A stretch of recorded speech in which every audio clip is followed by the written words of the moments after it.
बारामतीमध्ये कलगीतुरा रंगले असं वाटत नाही का पाटील आणि पवार? अजिबात वाटत नाही.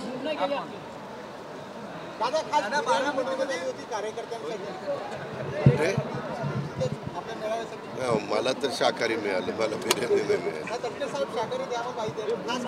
पण मग त्याच्यामुळे मला पण शाकाहारीच मिळालं ना.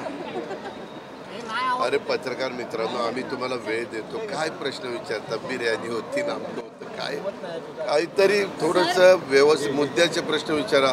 आता कलगीतुरा कशाचं? मला तर काय माझ्या तालुक्यात कलगीतुरा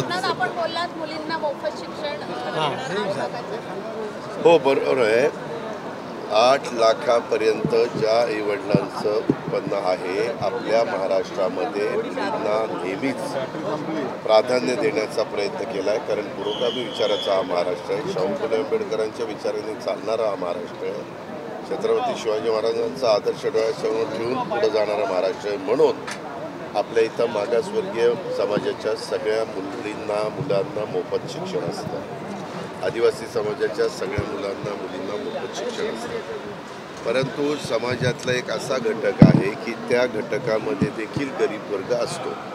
मग त्या मुलींना त्यांच्या आईवडिलांचं आर्थिक उत्पन्न हे कमी असल्यामुळं त्या मुलींना जिकडं जायचं आहे तिकडं जाता येत नाही. समजा मेडिकल किंवा कुठल्याही शिक्षणाच्याबद्दल.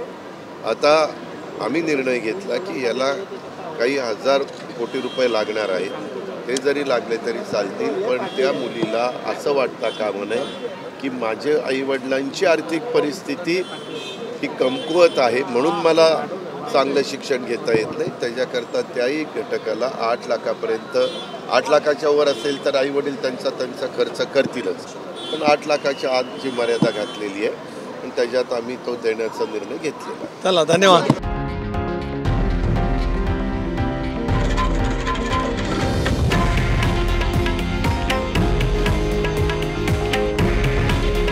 हे आहे देशातील नंबर 1 न्यूज नेटवर्क आणि आपण पाहत आहात TV9 मराठी.